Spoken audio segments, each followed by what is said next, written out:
ठीक है। तो exercise 2 part 1 first. Sir first ठीक है, यहाँ पे फर्स्ट देख लो क्या बोला गया। Given sequence of numbers x1 x2 up to x 2013 which satisfies this, the nature of sequence is ap gp hp agp। जब भी ये ऐसा क्वेश्चन आता है कैसे करते हैं हम लोग, बताओ ये रेशियो वाला, बोलो।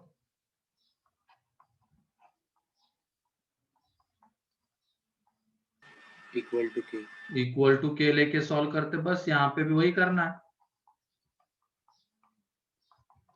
तो ये देख लो x 2013 plus 4025 is equal to के ले लिया। तो ये देख लो पहले से x1 इज इक्वल टू के इंटू x1 प्लस के। अब एक तरफ लेके आ जाएंगे x1 को, तो देख लो x1 आ रहा है k अपॉन 1 माइनस के।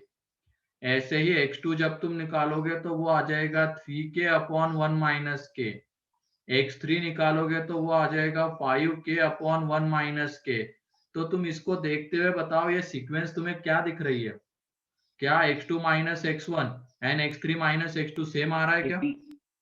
यस सर, आ रहा है ना? x2 minus x1 and x3 minus x2 same आ रहा है, तो ये एक AP है। ठीक है। Yes sir. फिर उसके बाद सेकेंड,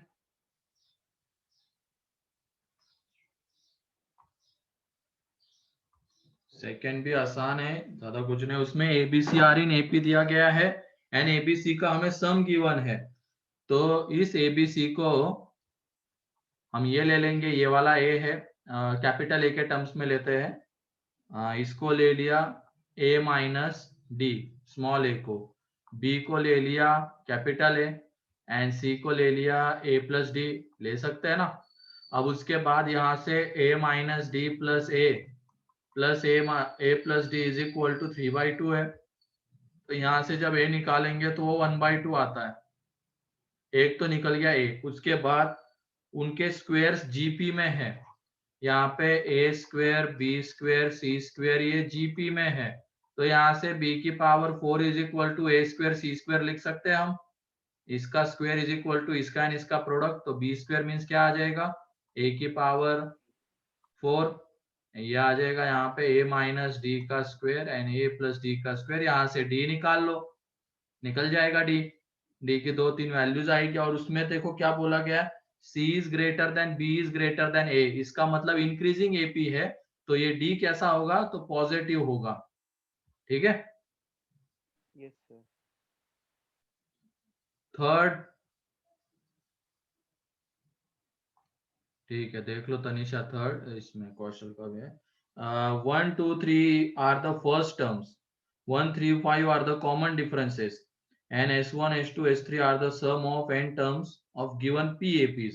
मतलब यहाँ पे ऐसा है, PAPs है, पहले AP की फर्स्ट टर्म, पहले AP की बात करते हैं हम, उसका सम हमें S1 गिवन है। उस AP में जो फर्स्ट टर्म है वो 1 है, फर्स्ट टर्म, फर्स्ट टर्म है 1 and common difference, common difference है 1। तो इसमें फर्स्ट n टर्म्स का सम S1 दिया गया, इस AP के फर्स्ट n टर्म्स का सम S1। ये पहली टर्म का सम नहीं है, यहाँ पे थोड़ा अच्छे से देखो, ऐसी PAPs बनती है। पहली AP में ये, दूसरे AP में फर्स्ट टर्म जो रहेगी, दूसरे AP में फर्स्ट टर्म रहेगी 2 एंड कॉमन डिफरेंस रहेगा 3। ठीक है, कॉमन डिफरेंस रहेगा 3। इस तरीके से ऐसी PAPs है एंड उसमें S1 पहले n टर्म्स का सम दिया गया है, ये पहले AP का n टर्म्स का सम, S2 इस AP के n टर्म्स का सम। तो यहाँ पे देख लो S1 is equal to n/2 plus 2 plus n minus 1 into 1 लिख सकते हैं। ऐसे ही H2 इज इक्वल टू आ जाएगा n/2 2 into 2 plus n minus 1 into 3 ऐसे S3 निकालेंगे तो वो देख लो क्या आ जाएगा, n/2 2 into 3 plus n-1 into 5। ठीक, तो ऐसे ही बताओ ये जो pth नंबर की एपी होगी उसमें फर्स्ट टर्म क्या आएगी। जैसे ये एपी है, इसमें फर्स्ट टर्म 1 है, ये एपी है इसमें फर्स्ट टर्म 2 है, थर्ड एपी है जिसमें फर्स्ट टर्म 3 है, तो ऐसे pth एपी में फर्स्ट टर्म क्या रहेगी, p। एंड कॉमन डिफरेंस क्या रहेगा बताओ। जैसे इसमें कॉमन डिफरेंस 1, इसमें 3, थर्ड वाले में 5, तो pth वाले में आ जाएगा 2p-1। ठीक है, तो अब हमें इन सब का सम चाहिए, तो इन सब का जब हम सम करेंगे तो देख लो S1 plus S2 plus up to Sn, तो इसमें से n/2 बाहर आएगा। अब ये देखो 2 times of 1, 2 times of 2, 2 times of 3 ये ऐड होंगे तो उसमें से 2 बाहर लेंगे ना, अंदर में 1 plus 2 plus 3 up to p आएगा। उसके बाद n-1 बाहर आएगा ना, अंदर में 1 plus 3 plus 5 up to 2p-1। तो ये सम निकाल लेना, आंसर आ जाएगा। ठीक है,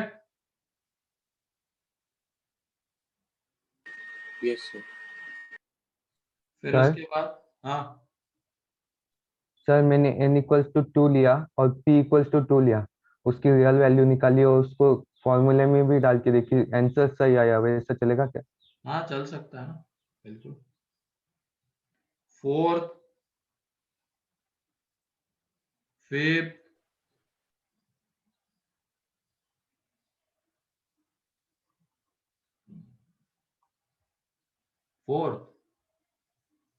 फोर्थ में क्या हो गया ऐसा, फोर्थ आसान है रिलेटिवली।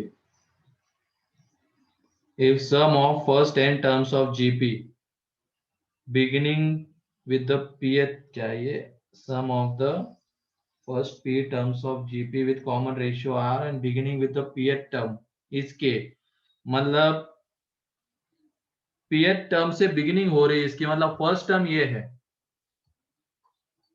ये फर्स्ट टर्म है, इससे बिगिनिंग होने वाली जीपी, फिर उसके बाद सेकेंड टर्म आएगी ये, और ऐसे कितने टर्म्स का सम है, तो n टर्म्स का सम। ठीक, और दूसरा जो एक है वो k times the sum of n equal number of terms of the same series beginning with the qth term, तो ये शुरू हो रहा है इससे।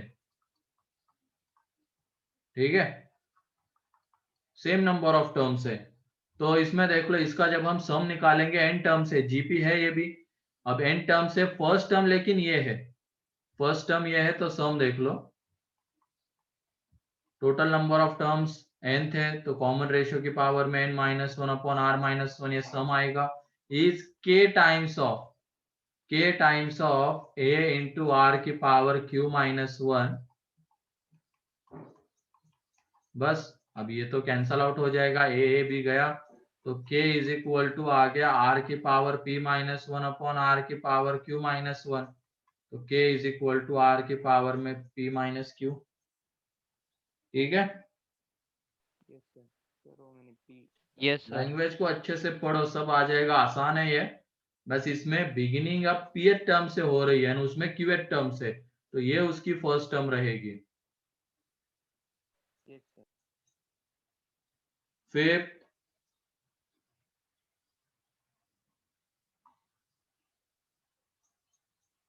सिक्स्थ, हाँ सिक्स्थ अच्छा है, सिक्स सही है, तो इसमें a1 a2 up to r in hp। ठीक है, and f of k is equal to हमें गिवन है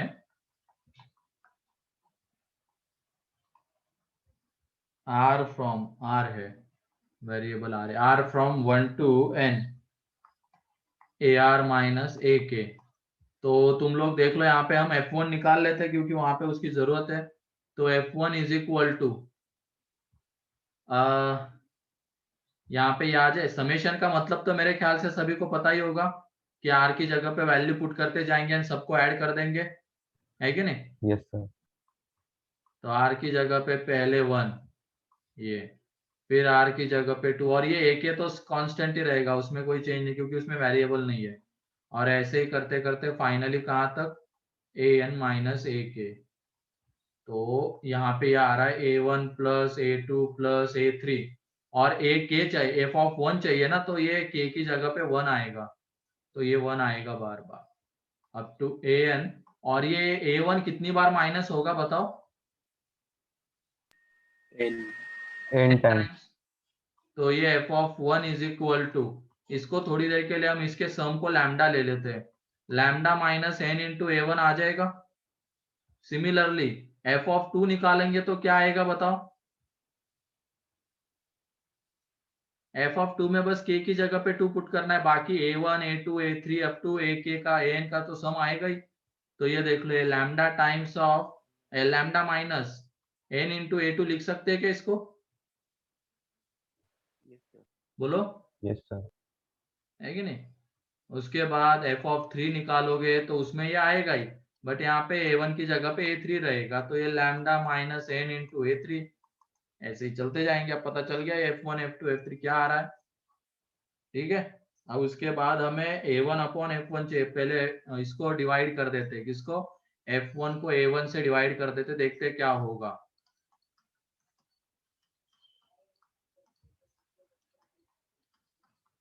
A3 से करते, काफी है, 3 तक के देखते जाओ।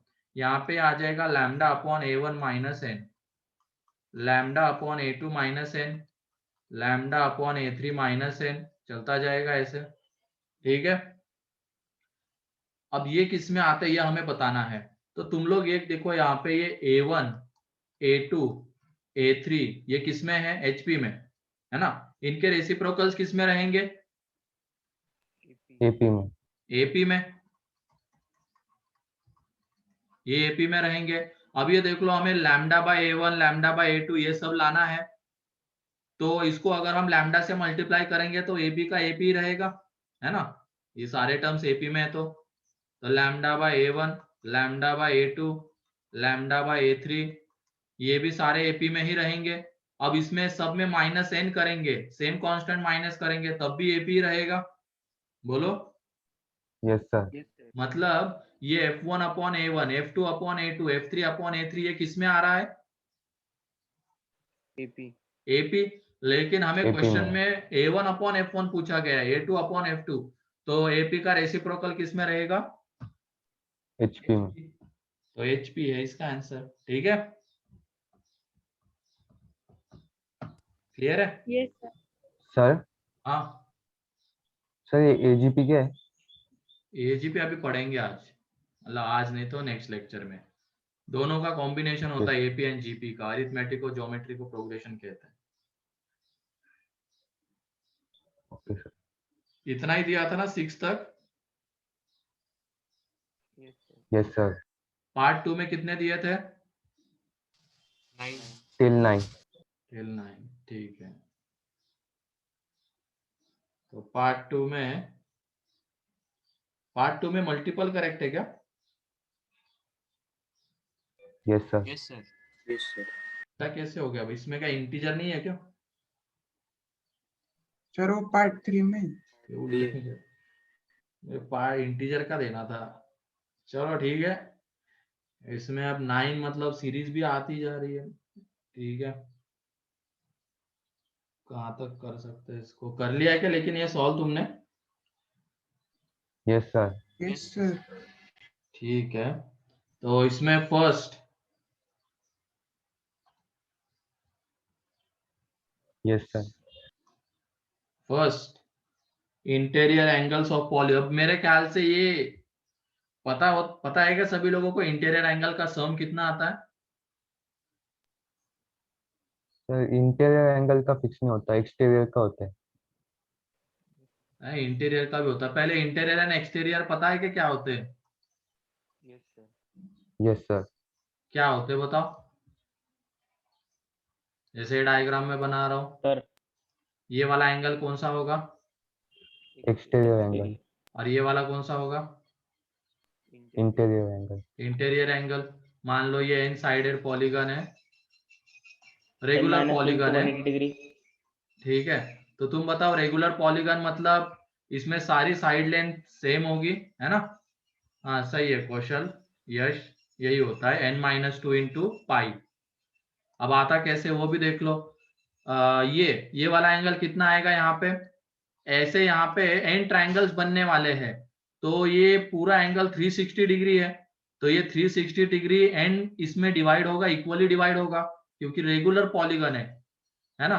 तो ये एंगल आ जाएगा यहाँ पे 2 पाई बाय एन, है ना।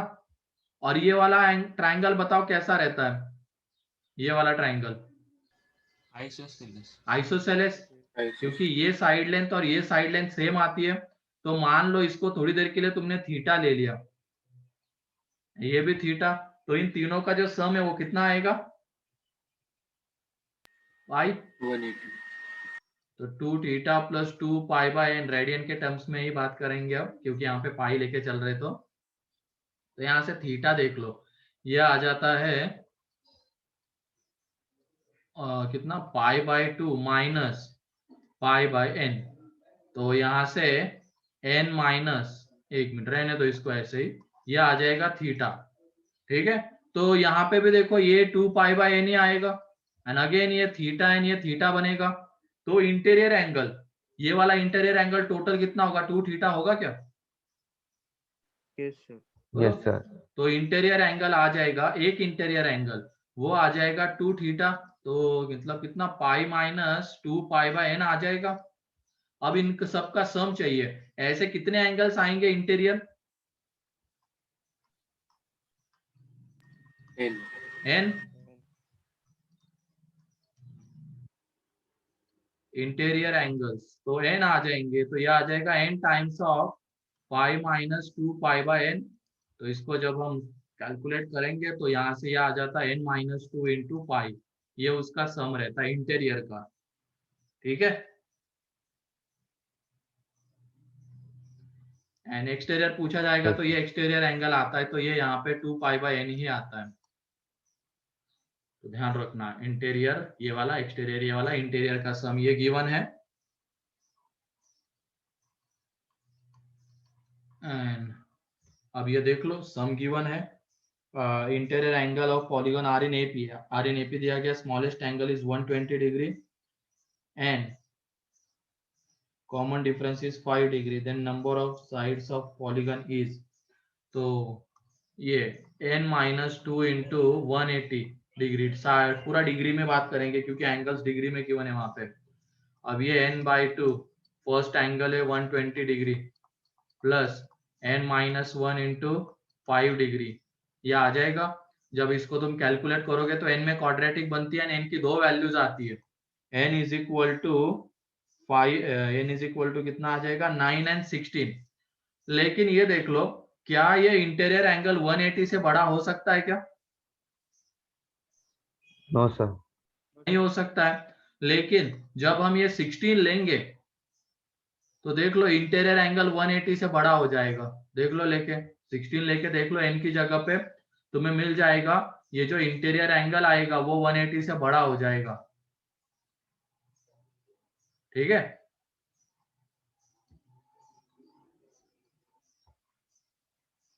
तो इसकी वजह से 16 नहीं हो सकता है, तो आएगा कौन सा, n आएगा सिर्फ। ऐसे भी देख सकते हो, फर्स्ट एंगल 120 डिग्री है, n माइनस 1 इंटू 5, अब ये 180 से बड़ा नहीं होना चाहिए, तो इसको 180 के इक्वल लेके देखते हैं, उससे पता चल जाएगा इनकी वैल्यू हम किससे बड़ी नहीं ले सकते हैं।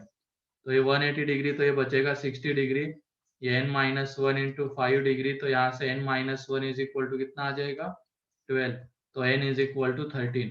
तो n की वैल्यू हम 13 से बड़ी नहीं ले सकते, क्योंकि जैसे ही 13 से बड़ी लेंगे तो वो एंगल क्या हो जाएगा, 180 से बड़ा आने लग जाएगा। 13 भी नहीं ले सकते, 180 भी नहीं हो सकता, 180 से छोटा ही रहेगा, मतलब 12 तक ले सकते हैं। Clear. Yes sir. Yes sir. Second,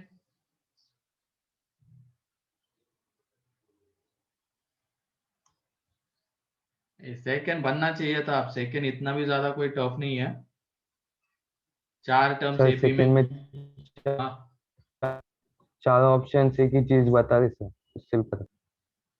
तो चारों करेक्ट है ना, ABCD आंसर है इसका, मल्टीपल करेक्ट है, सिंगल करेक्ट नहीं है।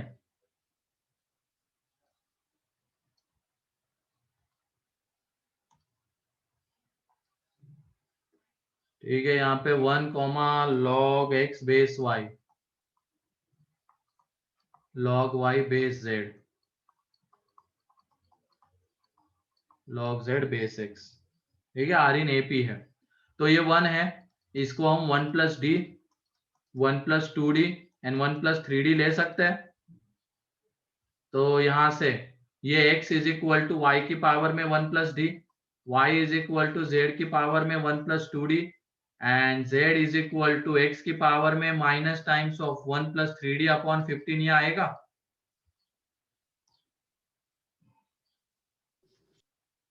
ठीक है, क्योंकि ये देख लो लॉग वाली property, basic property, log X base Y is equal to 1 plus D है, तो x is equal to Y की पावर में this, y is equal to Z की पावर में this and z is equal to x की power में this. तो ये देख लो, अब यहाँ पे y is equal to z की जगह पे ये जो आ रहा है वो हम इसमें पुट कर सकते हैं। तो y इज इक्वल टू देख लो क्या आ जाएगा, x की पावर में minus times of 1 plus 2d to 1 plus 3d upon 15 आएगा। अब ये जो y की वैल्यू आ रही है उसको इसमें पुट कर देंगे, तो x इज इक्वल टू आ जाएगा x की पावर में minus times of 1 plus D 1 plus 2d 1 plus 3d upon 15। तो मेरे ख्याल से अब इसके बाद सॉल्व हो जाएगा, क्योंकि ये जो है वो किसके इक्वल आना चाहिए, 1 के इक्वल। तो कर लेना सॉल्व, डी की वैल्यू मिल गई, एक बार डी की वैल्यू मिल गई तो रिलेशन मिल जाएंगे जो भी ऑप्शन में पूछे गए। A3 A4 अलग, फोर्थ फिफ्थ। सर हाँ सर ओबीसीडी तो समझता है, लेकिन ए कैसे आया वो एक्सप्लेन कर दो प्लीज।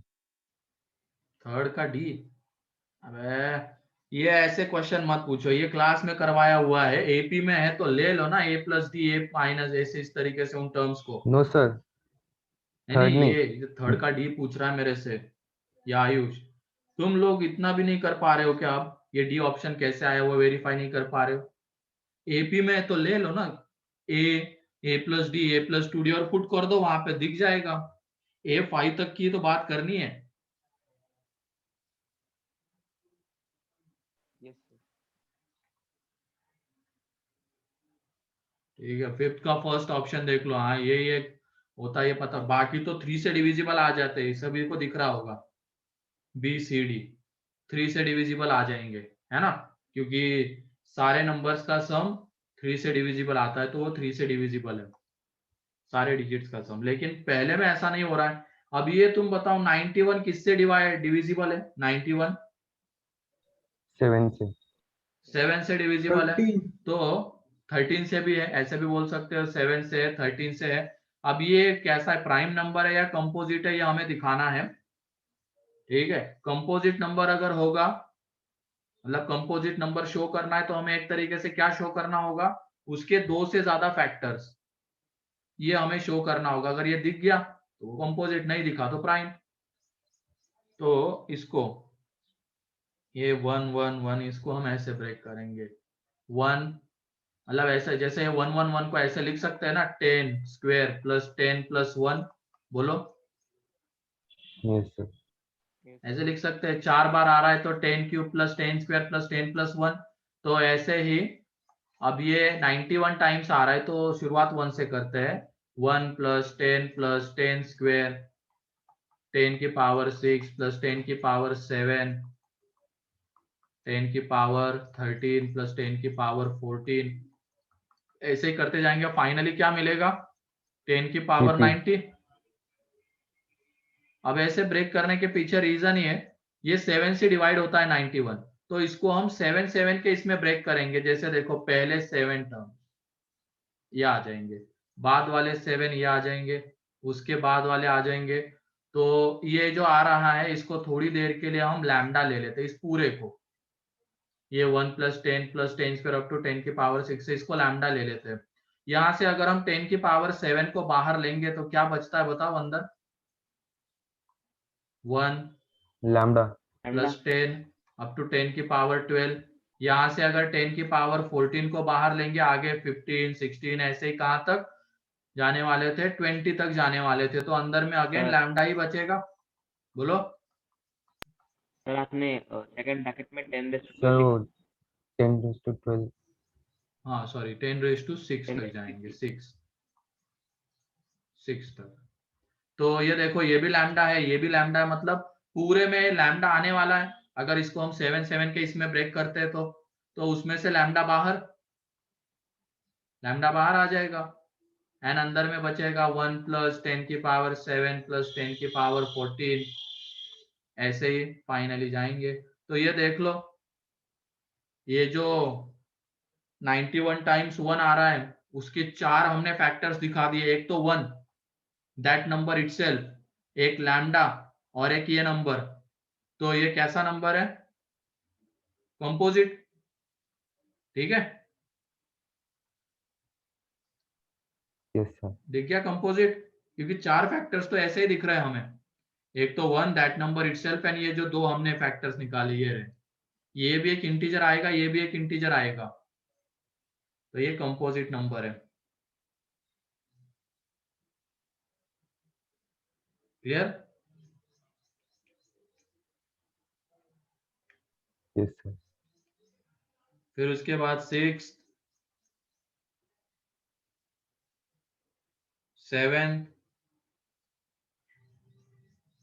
यहां तक ही करो तुम लोग, ठीक है। 8 तभी मत करो, 8 में हमने समेशन ऑफ सीरीज। वैसे जीपी का सम हम देख चुके हैं ना, यस तो सर। कर यस सकते सर। हैं इसको। हाँ कर सकते हैं, 9 तक किया जा सकता था, 9th वाला भी हमने देखा हुआ है, क्लास में ही किया है। हाँ इसमें 6, 7,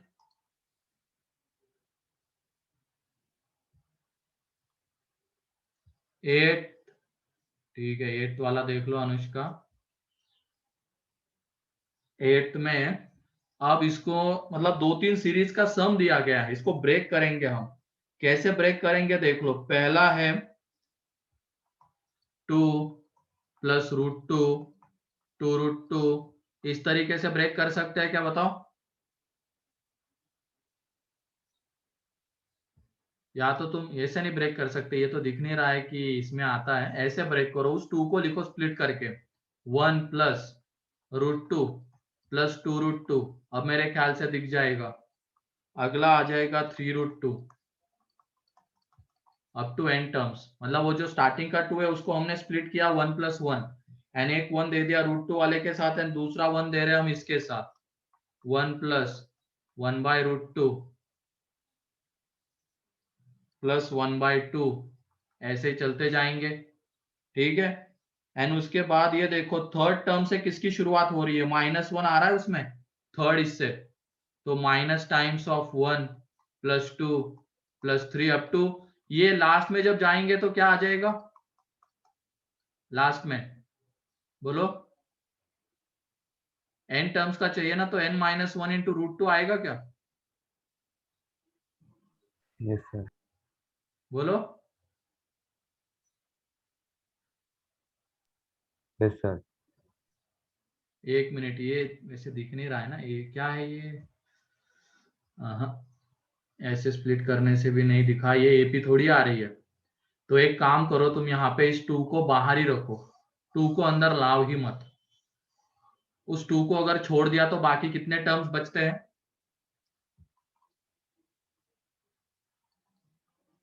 ये √2 + 1/√2, इसके आगे देखेंगे तो n-1 टर्म्स बचेंगे, बोलो? Yes sir. इस 2 को अभी यस हटा सर। दो, ये किसी में नहीं आ रहा है तो उसको हटा देंगे। बाकियों से हम सीरीज बना सकते हैं, उसमें n- टर्म्स, उसको स्प्लिट कर लिया, सीरीज को अलग अलग कर लिया, तो 2√2, 3√2, ऐसे ही n-1 × √2 अब आ जाएगा। तो 2 को रहने दो बाहर ही। फिर उसके बाद ये है 1/2 + 1/√2 + 1/2, ऐसे ही करते हुए चलेंगे तो जो फाइनल में आएगा ये 2 की पावर में n-1/2 आ जाएगा, क्योंकि इसमें नंबर ऑफ टर्म्स n-1 है, तो ये आ जाएगा।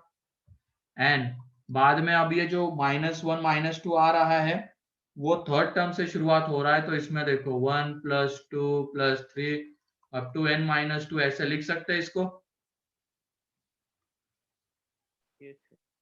है ना। उसके बाद इसका सम तो तुम निकाल ही लोगे, तो वहां से तुम्हें मिल जाएगा Sn एंड Tn।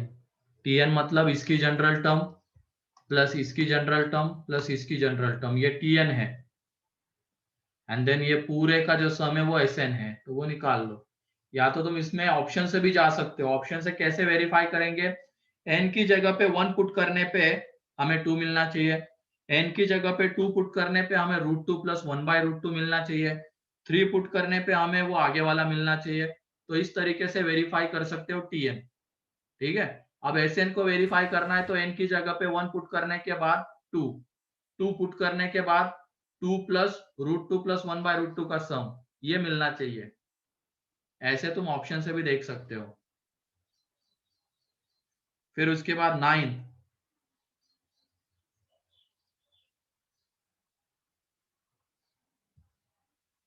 9th में बताओ। अब ये अगर आता है ए के इज इक्वल टू ए के -1 प्लस ए के प्लस 1/2, तो तुम बताओ ये जो टर्म्स है वो किसमें रहते हैं?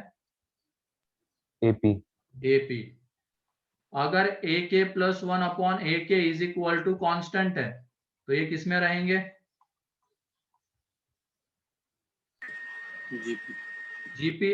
एंड अगर यहाँ पे यह आ रहा है ए के इज इक्वल टू 2 इंटू ए के प्लस 1 इंटू ए के -1 अपॉन ए के प्लस 1 प्लस ए के -1, तो ये किसमें रहेंगे? HP. एचपी में। क्या सेम चीज वहां पे हमें दिख रही है क्या? A9 में ए के -1 को हम 2 इंटू ए के -2 अपॉन ए के प्लस ए के -2 लिख सकते हैं। यहाँ पे ए के -1 के एंड के -2 के बीच की टर्म्स है, तो उसको हम ऐसे लिख पा रहे हैं।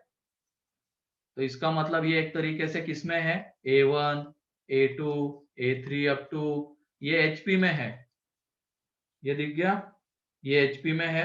अब उसके बाद ये एसपी मतलब दिया गया है समेशन ऑफ के फ्रॉम 1 टू n, मतलब वो एक तरीके 1/k का 1/ak का।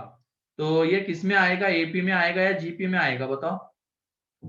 Reciprocal AP. एपी। AP में आएगा। तो एक तरीके से यहाँ पे एपी का सम एसपी दिया गया है। फर्स्ट एन टर्म्स पी तक जा रहे हैं ना, तो फर्स्ट पी टर्म्स का सम एसपी दिया गया है। एंड इसमें फर्स्ट टर्म क्या रहेगी बताओ? 1, क्योंकि a1 इज इक्वल टू 1 है, उसका रेसिप्रोकल जब करेंगे तो वो भी 1 आएगा, तो फर्स्ट टर्म 1 है, तो 2 into 1 plus p -1 into D, तो ये sp आ जाएगा। तो ऐसे ही h2p निकालेंगे तो वो आ जाएगा 2p by 2 2p -1 into D. अब ये h2p upon sp independent of p चाहिए। अब मेरे ख्याल से d की वैल्यू तो तुम निकाल दोगे, एक क्वेश्चन क्लास में भी किया है। d की एक वैल्यू आ जाती है 0 एंड d की वैल्यू आ जाएगी 2। क्लियर है? d की 2 वैल्यूज। Yes sir. तो ये 9th हो गया। देन नेक्स्ट लेक्चर के लिए तुम क्या करोगे?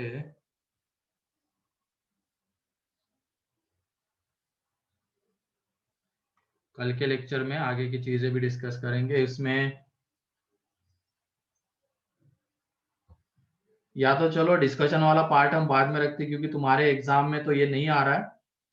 तुम अपना वो क्या कहते हैं FOM1 एंड क्वाड्रेटिक को ही पूरा कंप्लीट कर रहे हो रिवाइज करके फिर से, तो होमवर्क में नहीं दे रहा हूँ। ठीक है, Yes sir. संडे के बाद दूंगा। सर पेपर में क्वाड्रेटिक कहाँ तक आ रहा है? पूरा मतलब देखते हैं, जितना तुम्हें पढ़ाया जाएगा उतना आएगा। तुम्हारा अभी कितना हुआ है? नेचर ऑफ रूट्स हो गया कल। हो गया क्या? ठीक है, मतलब एक तरीके से देखा जाए तो लोकेशन ऑफ रूट्स तक आएगा, क्योंकि इतने दिनों में कितने 4 दिन बाकी है ना, और तो लोकेशन ऑफ रूट्स तक कंप्लीट हो जाएगा, तो वहां तक आएगा। ठीक है। Okay sir.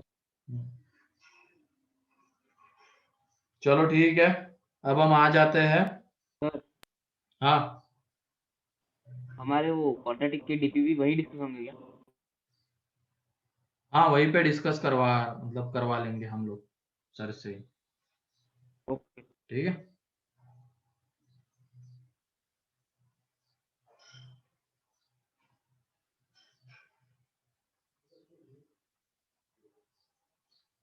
Sequence series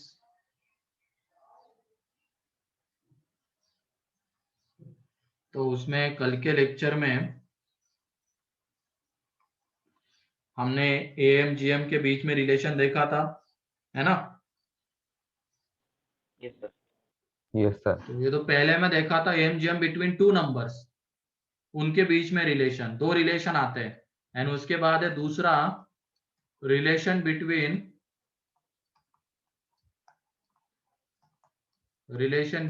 am GM and HM of n numbers. तो यहाँ पे let A1, A2, A3 up to AN are n positive numbers, positive होना मस्ट है, आर एन पॉजिटिव नंबर्स, ठीक है, आर एन पॉजिटिव नंबर्स। तो देख लो इनके बीच का जो एम है वो आ जाएगा उन सबका सम बाय एन।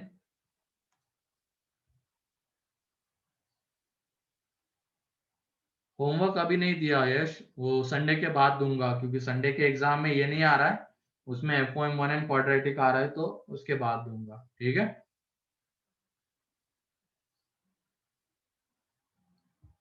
ये आ जाएगा एम। जीएम क्या आएगा बताओ, एन नंबर्स का जीएम बोलो। Rn minus 1 upon R minus 1 into A. A GM A1 into product raise to 1 upon n। इन सबका प्रोडक्ट और total number of terms n थे, तो पावर में 1/n है कि नहीं, ये आ जाएगा।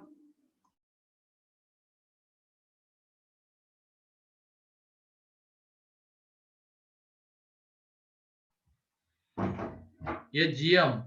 फिर उसके बाद जब एचएम हम निकालेंगे तो एचएम क्या आएगा बताओ,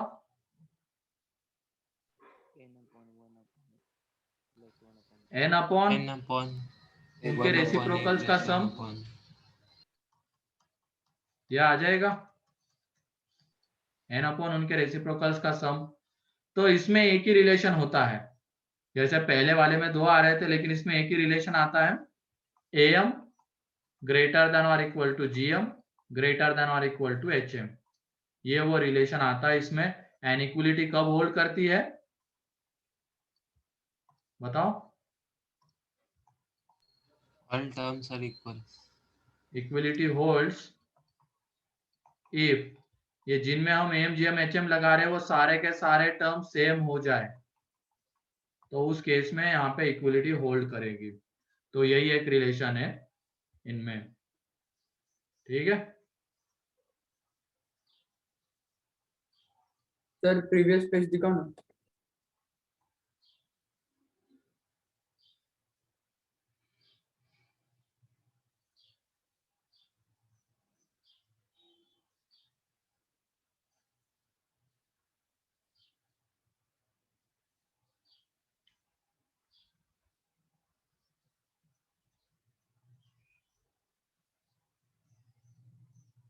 यस सर, हो गया सर।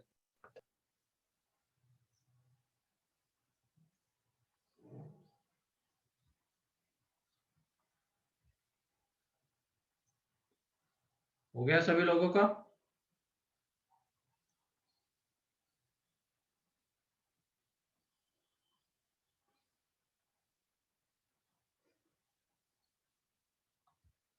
तो लिखो क्वेश्चन अब, AM of two numbers exceeds the GM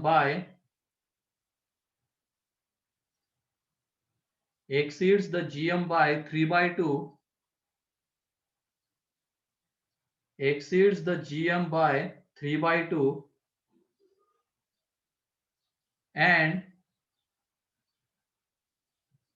GM exceeds the HM and GM exceeds the HM by 6 by 5 and GM exceeds the HM by 6 by 5, then find the numbers. Then find the numbers. फिर से एक बार पढ़ता हूँ question. AM of two numbers exceeds GM by 3 by 2 and GM exceeds HM by 6 by 5, then find the numbers.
सही है कौशल.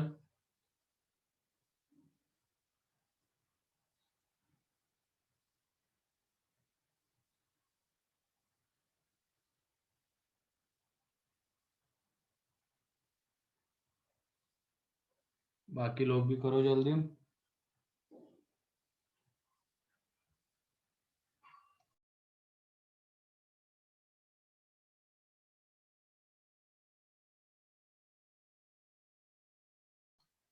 हाँ सही है अभिषेक.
सही है मल्हार।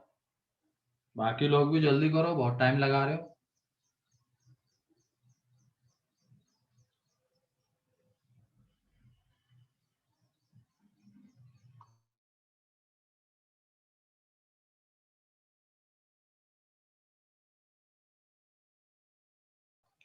सही है समीक्षा। चलो देख लो अब यहाँ पे ये बोल मान लेते हैं कि दो नंबर्स के बीच का एम ए है। हाँ सही है तनिषा। ए है जीएम जी है नहीं क्या, ये एच एम एच है।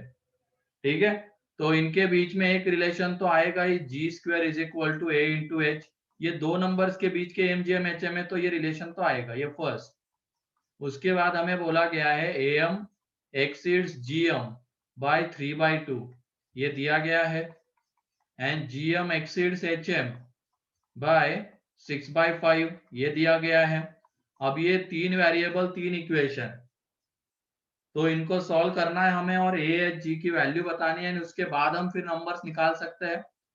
तो ये देख लो यहाँ पे, यहाँ से ये ए को अगर हम जी के टर्म्स में ला पाए, जो कि ला सकते हैं, एच को भी अगर जी के टर्म्स में यहाँ पे पुट कर दिया, तो ये जी में एक पूरा इक्वेशन बन जाएगा एंड उसको सॉल्व करके हम जी बता सकते हैं। तो ये देख लो, ए की वैल्यू जी प्लस 3/2, जी प्लस 3/2। फिर उसके बाद एच की वैल्यू देख लो क्या आ जाएगी, जी माइनस 6/5। तो इसको सॉल्व कर लेंगे तो ये G square is equal to G square plus 3/2 minus 6/5 into G minus 18/10, मतलब ये 3/2 इंटू माइनस 6/5 ये आ जाएगा। तो यहाँ पे जी स्क्वेयर गया, इन दोनों को जब हम सॉल्व करेंगे तो ये आ जाएगा 3/10 into G is equal to 18/10। तो इसका मतलब ये जो जी आ रहा है ये है हमारा 6, जी जो आ रहा है वो 6 है। एंड एक बार जी मिल गया तो ए देख लो कितना आ जाएगा, therefore a is equal to 6 plus 3/2, that is 15/2। अब दो नंबर्स के बीच का am क्या होता है, let numbers are a and b, therefore a is equal to a plus b by 2 is equal to 15/2 आ रहा है। तो ये देखो अब a plus b is equal to 15, ये हमें मिला है, किसको फोर्थ नाम दे देते हैं, ठीक है। फिर उसके बाद g इज इक्वल टू होता है ए बी की पावर में 1/2, तो ये किसके इक्वल है, ये यहाँ पे है 6 के इक्वल। तो यहाँ से a into B is equal to मिला 36, तो ये फिफ्थ। तो इन दोनों को जब हम सॉल्व करेंगे फ्रॉम फोर्थ एंड फिफ्थ, यहाँ से b कितना आता है 36/, यहाँ पे पुट कर देंगे तो a की दो वैल्यूज आ जाएगी, एक तो a is equal to 3 and a is equal to 12। तो a जब 3 है तो b आ जाएगा 12, तो एक ये पॉसिबल है, जब a 12 है तो b आ जाएगा 3।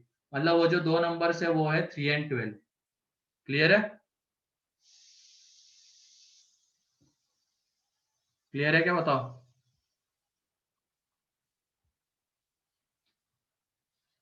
चलो लिख लो Yes, इसको sir. जल्दी से।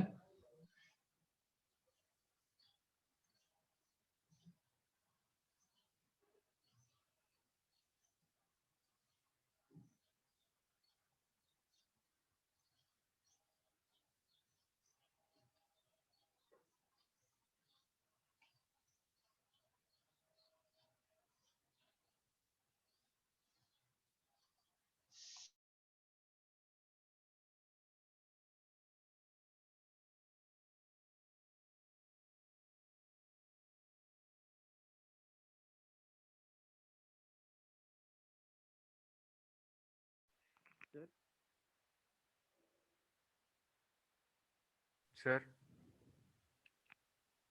हाँ बोलो।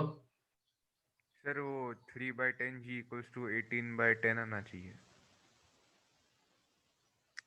हाँ वो 18/10 10 ही है ना, वो जीरो लिखते हो उधर चला गया होगा।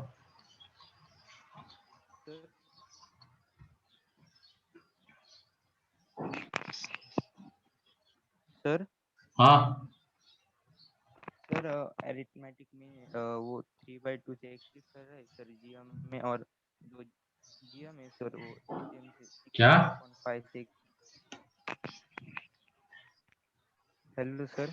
हाँ बोलो। सर जो एरिथमेटिक मीन है सर वो जीएम से 3/2 से एक्सीड कर रहा है, और जो जीएम है सर वो एचएम से 6/5 एक्सीड कर रहा है। तो जो जीएम की वैल्यू होगी sir, GM is equal to HM plus 6/5, वो डायरेक्टली सर हम AM is equal to GM plus 3/2 में वो जीएम की वैल्यू पुट करके सॉल्व कर सकते थे ना सर। किसमें किसमें? Arithmetic mean is equal to geometric mean plus 3/2 जो इक्वेशन बनेगा सर उसमें। Arithmetic mean is equal to क्या? जीएम प्लस 3/2 सर, क्योंकि वो एक्सीड कर रहा है ना उससे। हाँ हाँ तो सर उसमें जो जीएम है सर, उसमें हम जो सेकंड कंडीशन बताई थी सर हमें, GM is equal to HM plus 6/5, तो वो एचएम प्लस 6/5 उसमें पुट करके सॉल्व कर सकते थे ना।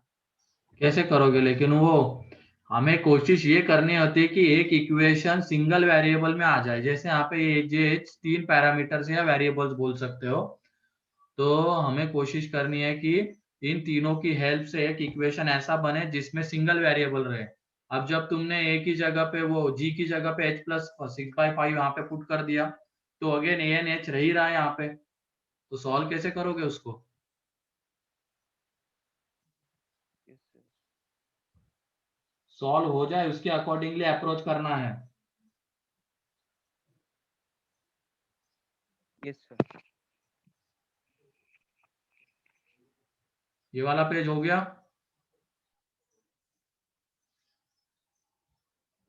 Yes, sir. सेकेंड।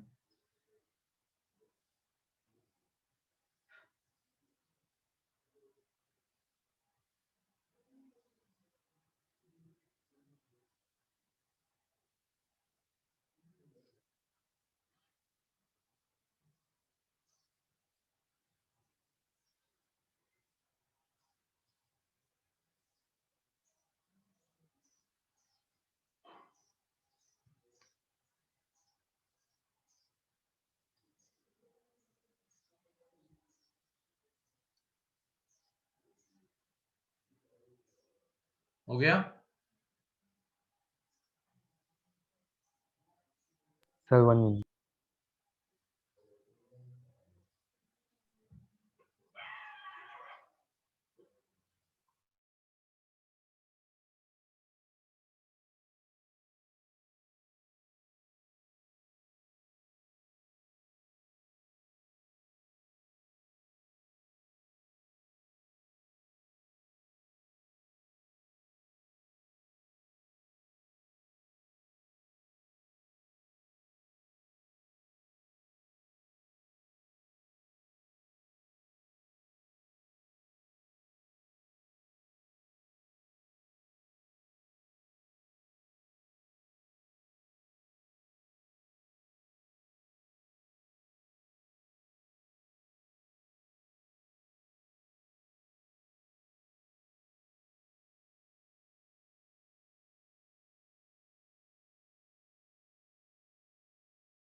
हो गया अब?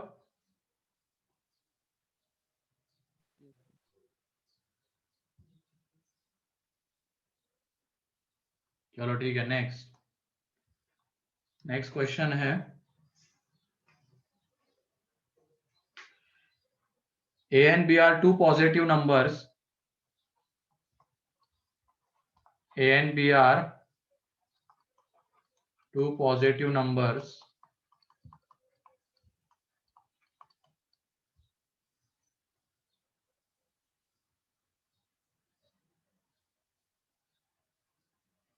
A and b are two positive numbers.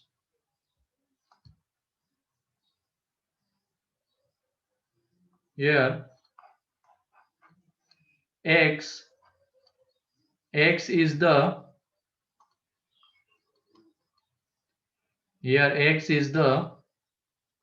AM of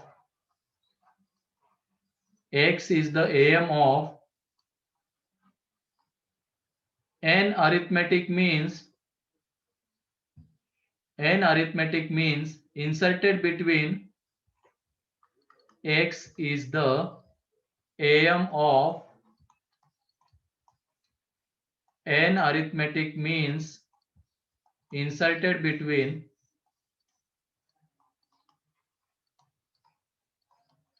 A and B, comma, y is the GM of n geometric means inserted between A and B, comma, Z is the HM of n harmonic means inserted between A and B. Find the relation between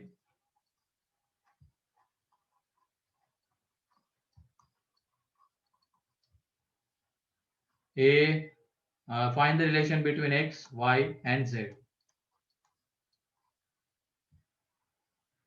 x y z के बीच में relation निकालना है.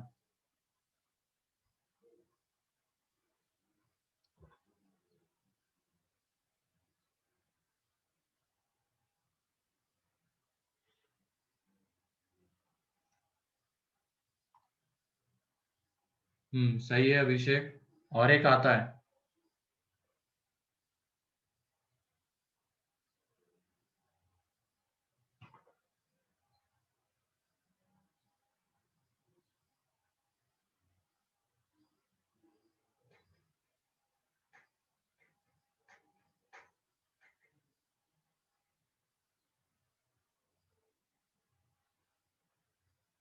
हाँ वो तो आएगा हिमांशु. तनिषा गलत है वो. इक्वल टू एक पर्टिकुलर केस में आएगा, अभी नहीं.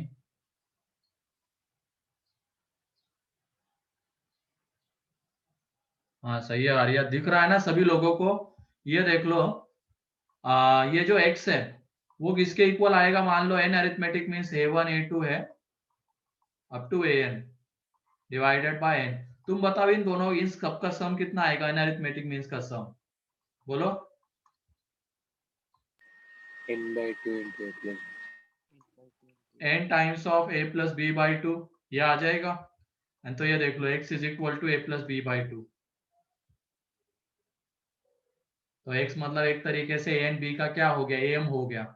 तो ऐसे ही जब तुम y निकालोगे y इज इक्वल टू क्या आ जाएगा, g1 g2 g3 up to gn की पावर में 1/n.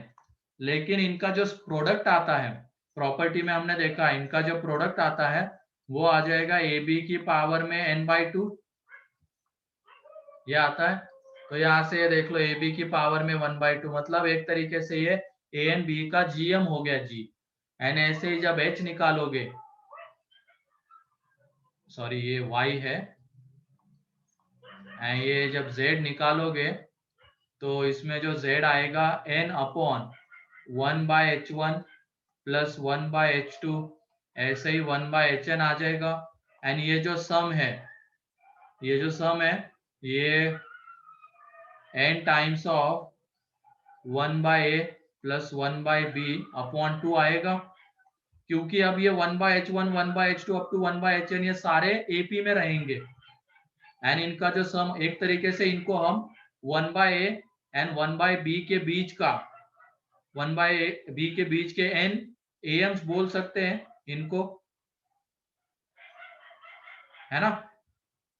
ये जो 1/h1 1/h2 up to 1/hn है उनको 1/a एंड 1/b के बीच के हम AMs बोल सकते हैं. तो वहां से इनका जो सम आएगा n times of 1/a plus 1/b upon 2. ठीक है. तो वहां से जब हम इसको कैलकुलेट करेंगे तो देख लो ये आ जाएगा 2ab upon a plus b. तो ये एक तरीके से a एंड b का hm हो गया, ये a एंड b का gm हो गया y, एंड ये am हो गया. तो ये दो नंबर्स के am gm hm दिख रहे हैं क्लियरली. तो इसका मतलब यहाँ पे x इज ग्रेटर देन और equal to y is greater than और इक्वल टू z आएगा. एक ये रिलेशन आएगा एंड सेकेंड जो रिलेशन होगा वो होगा Y square is equal to X Z. Clear है ये अब?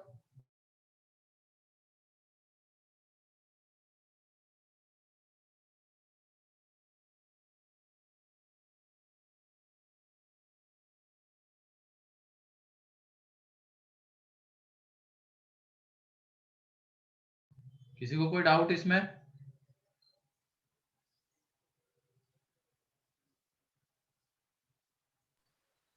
सर वो कोई भी डाउट है तो पूछ लो यहाँ पे।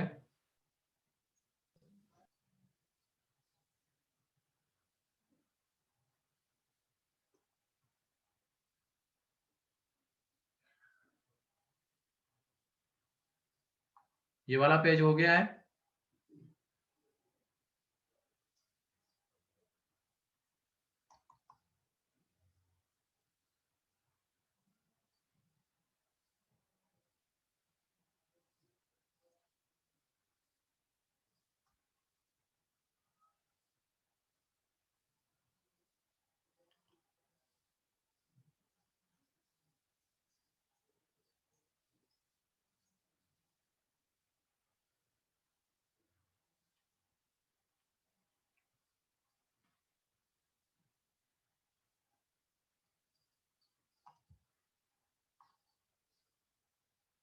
ठीक है, तो नेक्स्ट अब आ जाते हैं।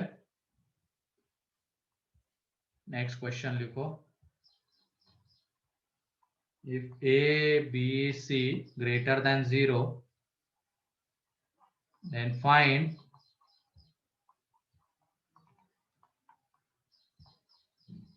minimum value of a by b plus b by c plus c by a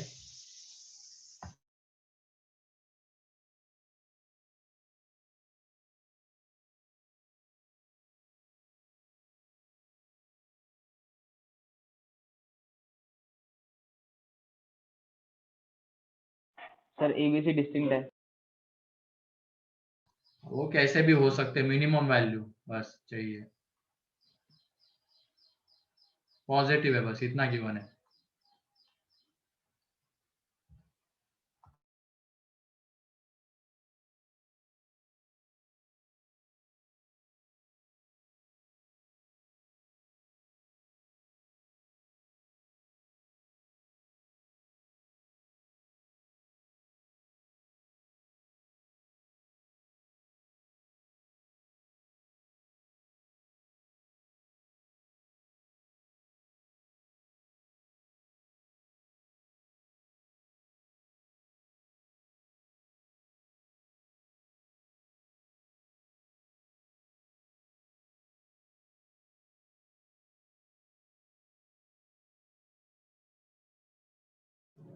तो लगाओ ना, इसमें ये तीनों नंबर्स पॉजिटिव है, ठीक है, तीनों नंबर्स पॉजिटिव है, तो a by b by c and c by a भी कैसे रहेंगे? थ्री आंसर है, पॉजिटिव Positive. रहेंगे। अब इन तीनों का प्रोडक्ट कितना आता है? 1 आता है। तो प्रोडक्ट वाली चीज आती है जीएम में एंड सम वाली चीज आती है एएम में, एंड हमें इसी सम की मिनिमम वैल्यू बतानी है, तो इसमें एएम जीएम लगेगा। Yes, sir. एएम में आता है सम, जीएम में आता है प्रोडक्ट, एंड ये जो डाटा गिवन है उससे हमें क्लियरली दिख रहा है प्रोडक्ट 1 आने वाला है, तो एएम जीएम लगाने से हमें आंसर मिल जाएगा। और ये पॉजिटिव है, इसकी वजह से एएम जीएम लग जाएगा। यहाँ पे एएम ग्रेटर देन और इक्वल टू जीएम जब हम लगाएंगे तो ये a by b plus b by c plus c by a upon 3, ये एम हो जाएगा इन तीन नंबर्स का, किसका? A by b by c and c by a का, इज ग्रेटर देन और equal to a by b into b by c into c by a की power में 1/3, ये जीएम। तो देखो कैंसल आउट हो गए 1, तो यहाँ से हमें दिख जाएगा कि a by b plus b by c plus c by a जो है वो ग्रेटर देन और इक्वल टू 3 आ जाएगा, मतलब इसकी मिनिमम वैल्यू 3 आएगी। एंड वो कब आएगी? When A When equals to B ABC are equals to equal. C. A B C are equal, हमने देखा है ना इक्वलिटी कब होल्ड करती है, जब ये तीनों नंबर सेम रहेंगे, मतलब a by b, b by c and c by a same रहेंगे। एंड ये सेम कब रहेंगे, जब a equal to B equal to c आएगा। क्लियर? ये इस तरीके के क्वेश्चन बनते हैं इसके ऊपर। एक तो मिनिमम वैल्यू बताओ या इनइक्वलिटी कौन सी ट्रू है, मतलब ऑप्शन में यही रह सकता है directly, which of the following is correct, तो ये करेक्ट है। ऐसे ही दो तीन और दिया रहेगा। फिर उसके बाद मिनिमम वैल्यू क्या है ये पूछा जा सकता है, या तो फिर कभी कभी इसको इक्वल टू 3 दिया जाता है एंड बोला जाता है find the relation between A B C, ये भी पूछा जा सकता है। ऐसे क्वेश्चन बनते हैं। तो इसकी मिनिमम वैल्यू आती है b by c plus c by a की मिनिमम वैल्यू जो है वो है 3 है। और ये कब आती है, जब a by B is equal to B by C is equal to C by A, that is a equal to B equal to C. Clear?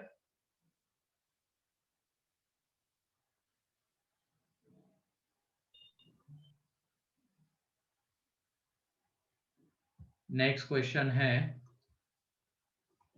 X Y Z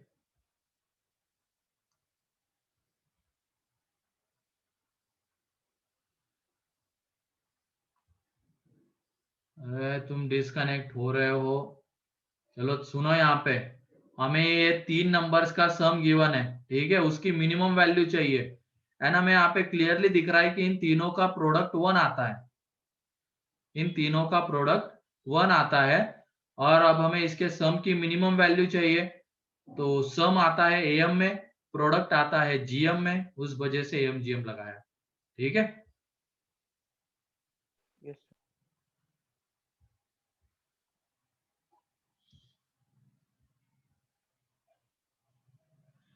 लिखो इसमें x Y Z are positive numbers, x y z are positive numbers, then find the minimum value of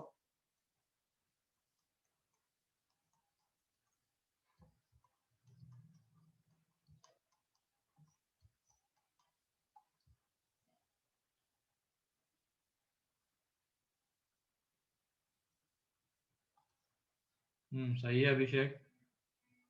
अब इसमें क्या लगाना पड़ेगा बताओ तुम लोग?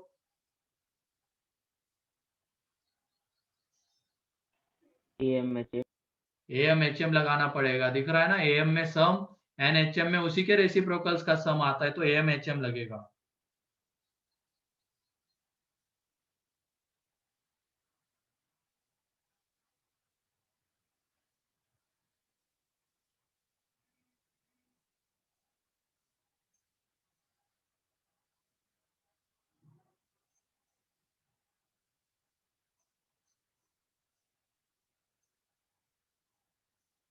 हाँ सही है कौशल।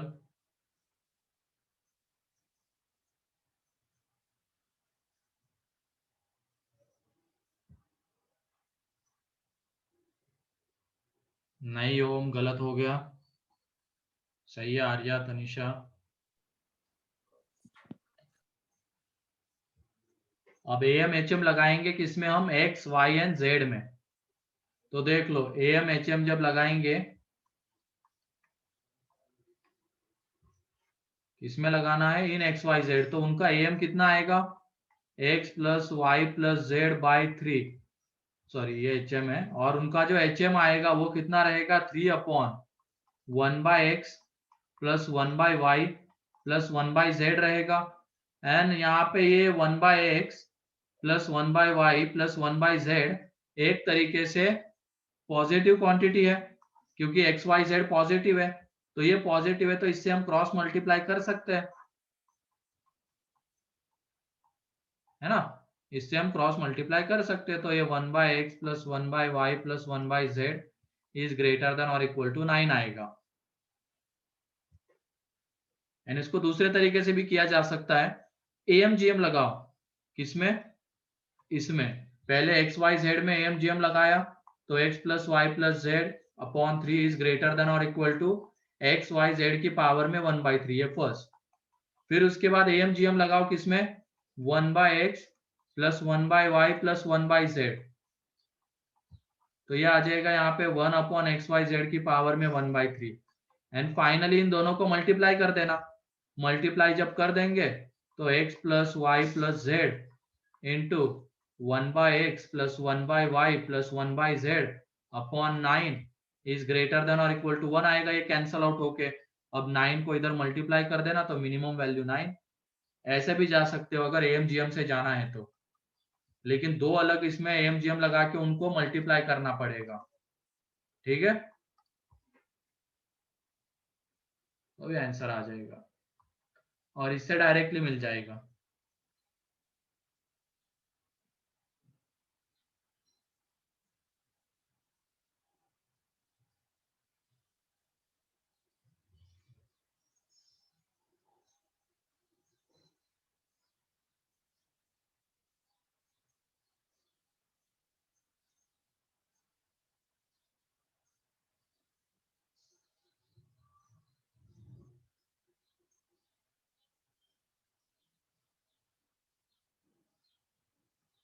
हो गया?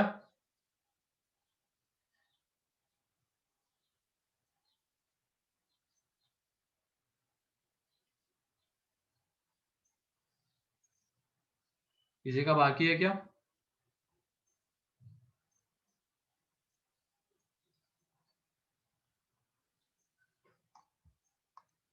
ठीक है, नेक्स्ट क्वेश्चन लिखो अब।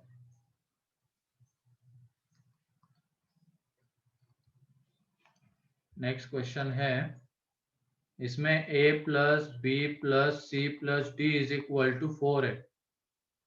Then find maximum value of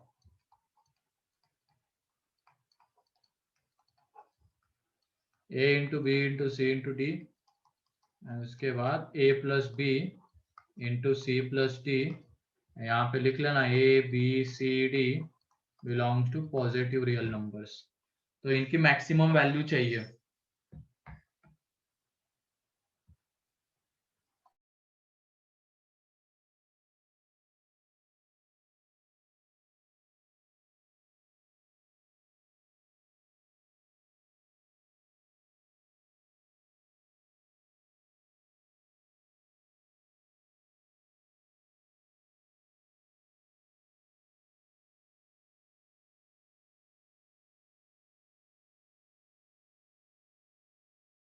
सही है अभिषेक?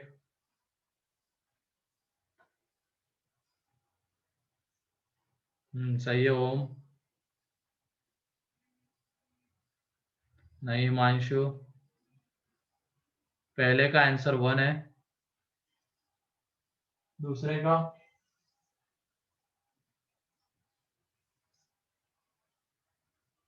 सोच समझ के वहां पे अप्लाई करो। ABCD पॉजिटिव है, a plus b plus c plus d मतलब सम गिवन है। ठीक है, एंड हमें मैक्सिमम वैल्यू चाहिए, इसकी मतलब प्रोडक्ट की मैक्सिमम वैल्यू चाहिए। तो इसमें AMGM लगेगा, ये तो मेरे ख्याल से सभी लोगों को दिख रहा होगा। सेकेंड की वैल्यू 4 आती है।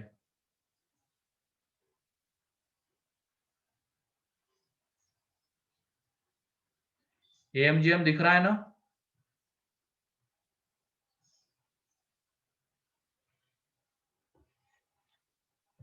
क्योंकि सम है यहाँ पे जो गिवन है एंड प्रोडक्ट की मैक्सिमम वैल्यू चाहिए तो AMGM दिखना चाहिए।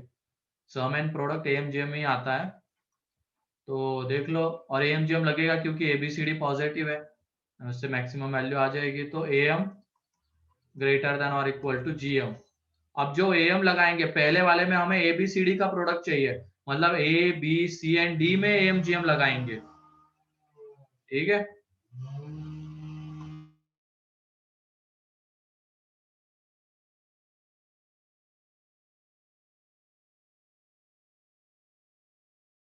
तो पहले वाले में हम ABCD में AMGM लगाएंगे।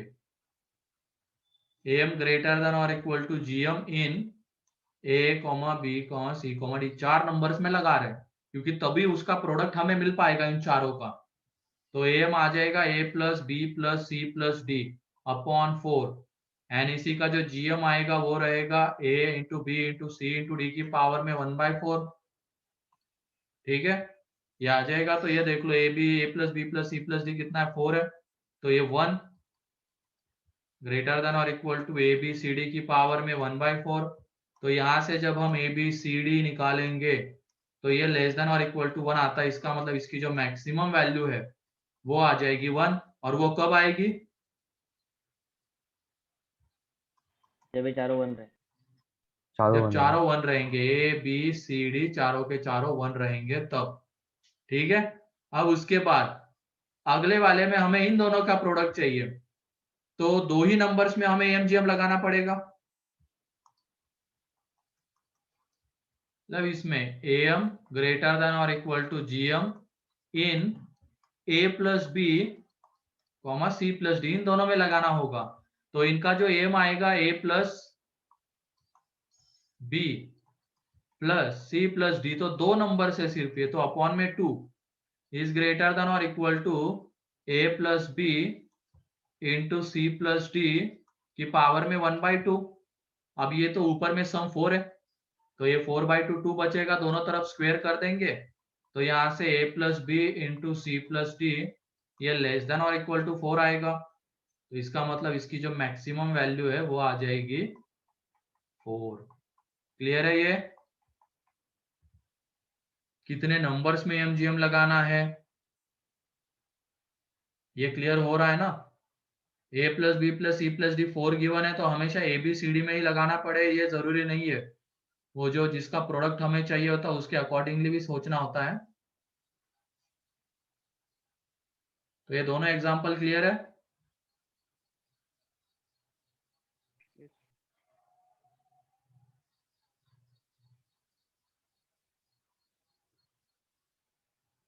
ठीक है, नेक्स्ट अब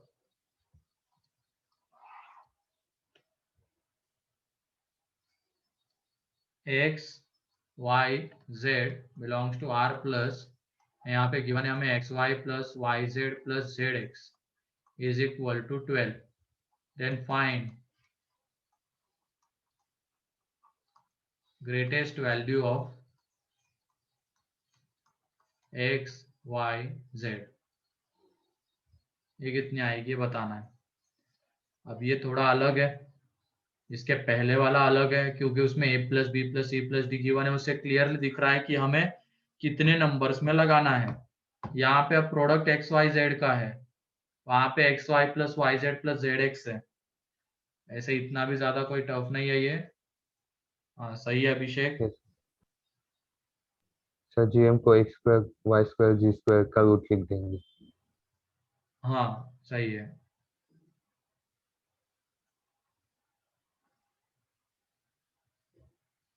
नहीं, 64 नहीं 8 आता है वो जस्ट।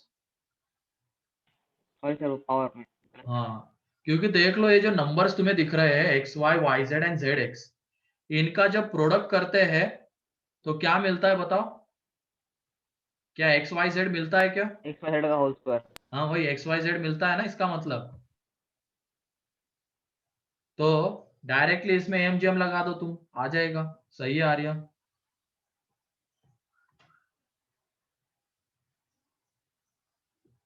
प्रोडक्ट करने पे 1 मिल रहा था वो हमने देख लिया, तो उसमें एमजीएम लगेगा। प्रोडक्ट करने पे जो हमें चाहिए वो मिल रहा है तो एमजीएम डायरेक्ट लगा देंगे वहां पे, तो इसका आंसर 8 आता है। तो देख लो यहाँ पे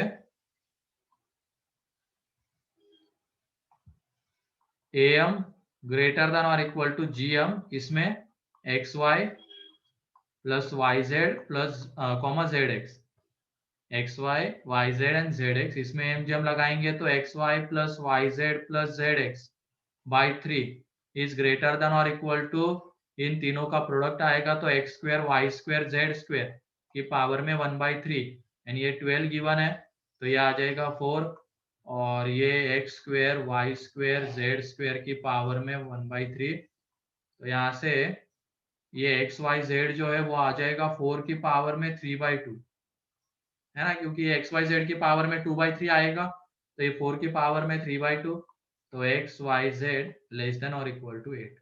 तो इसकी जो मैक्सिमम वैल्यू है वो आ जाएगी 8। एक्स वाई जेड की मैक्सिमम वैल्यू आएगी 8, और ये कब आएगी? If x y is equal to y z is equal to ZX is equal to 4।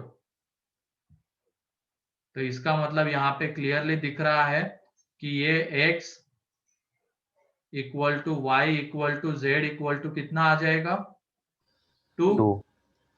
तो ये तभी पॉसिबल हो पाएगा क्योंकि देख लो x y is equal to y z किया तो वाई वाई गया एक्स जेड बनता है x is equal to z. ऐसे यहाँ पे y is equal to x मतलब एक्स वाई एंड जेड तीनों इक्वल है एंड वो किसके इक्वल रहेंगे तो 2 के इक्वल। क्लियर? Yes sir. चलो ठीक है, आज के लिए इतना ही रखते हैं। नेक्स्ट लेक्चर में और अच्छे क्वेश्चंस करेंगे इसके ऊपर हम एंड आगे सीरीज स्टार्ट हो जाएगी। इसमें ऐसे कोई जनरल तरीका मतलब कौन से में यही लगेगा ये हम डाटा को ऑब्जर्व करके ही बता सकते हैं। ठीक है, तो डाटा ऑब्जर्व करना इसमें इंपॉर्टेंट है और जितने तुम ज्यादा क्वेश्चन सॉल्व करोगे इसके उतना ज्यादा तुम्हें पता चलता जाएगा कि हाँ इसमें ये लगेगा इसमें ये लगेगा। तो 2-3 चीजें तो अभी हमने देख ली। प्रोडक्ट 1 आ रहा था और सम की मैक्सिमम मिनिमम वैल्यू चाहिए तो AMGM सम गिवन है एंड उन जो भी जिन टर्म्स का भी सम गिवन है उनका प्रोडक्ट हमें जो चीज चाहिए है वो अगर दे रहा है उनका प्रोडक्ट तो उसमें भी AMGM लगेगा। इस तरीके से सोचना है। तो ये क्वेश्चंस फिर से एक बार सॉल्व कर लो घर पे, नेक्स्ट लेक्चर में आगे देखेंगे। ठीक है, फिर आज के लिए इतना ही है। आज के इसमें किसी को कोई डाउट?